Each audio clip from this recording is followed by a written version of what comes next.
రామలక్ష్మణులు సుగ్రీవుడితో మైత్రి. శబరి సూచన మేరకు పంపానది తీరంలోని ఋష్యమూక పర్వతం దగ్గరికి రామలక్ష్మణులు చేరుకుంటారు. వానరసేన రాజు వాలికి తమ్ముడైన సుగ్రీవుడు ఆయనకి భయపడి ఆ ఋష్యమూక పర్వతంపై తలదాచుకుంటూ ఉంటాడు. ఒక మహర్షి శాపం కారణంగా ఆ పర్వతంపైకి వాలి రాలేడు.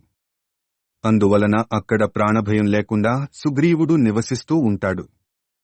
తన నుంచి వాలి లాక్కున్న రాజ్యాధికారాన్ని తిరిగి దక్కించుకోవాలని, తన భార్య రుమాదేవిని అతని చెర నుంచి విడిపించాలనే పట్టుదలతో సుగ్రీవుడు ఉంటాడు. ఆ సమయం ఎప్పుడు వస్తుందా అని ఎంతో ఆశతో ఎదురుచూస్తూ ఉంటాడు. అదే సమయంలో రామలక్ష్మణులు ఋష్యమూక పర్వతం వైపుకు వస్తారు. దూరం నుంచి వాళ్లను చూసిన సుగ్రీవుడు తనపైకి వాళ్లను వాలి పంపించి ఉంటాడని భావించి భయపడతాడు. వాళ్లు ఎవరో అటుగా ఎందుకు వస్తున్నారో తెలుసుకోమని తన మంత్రి అయిన హనుమంతుడిని ఆదేశిస్తాడు.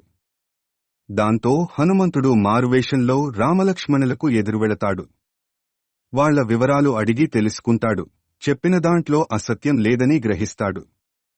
వాళ్ల వలన తమ రాజైన సుగ్రీవుడికి ఎలాంటి అపాయం లేదని భావించి వాళ్లను వెంట తీసుకుని వెళతాడు.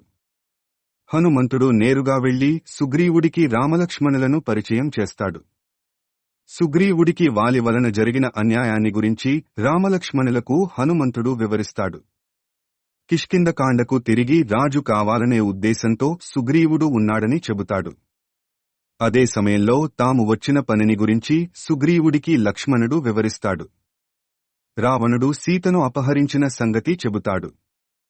ఆకాశమార్గాన అతను ఆమెను తీసుకుని వెళ్లినట్టుగా తెలిసిందని అంటాడు. ఆ మాటలు వినగానే ఆ రోజున ఆకాశంలో నుంచి తన ముంగిట పడిన ఆభరణాల విషయం హనుమంతుడికి గుర్తుకు వస్తుంది. ఆ విషయం వాళ్లకి చెబుతూ వెళ్లి ఆ ఆభరణాలను తీసుకొచ్చి వాళ్ల ముందుంచుతాడు. ఆ ఆభరణాలను చూడగానే రాముడు కన్నీళ్ల పర్యంతమవుతాడు.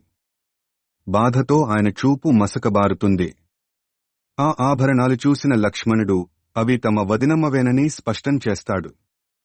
వాలిని సంహరించి తన రాజ్యాన్ని భార్యను తనకి అప్పగిస్తే సీతమ్మను అన్వేషించే విషయంలో తాను సాయం చేస్తానని సుగ్రీవుడు అంటాడు.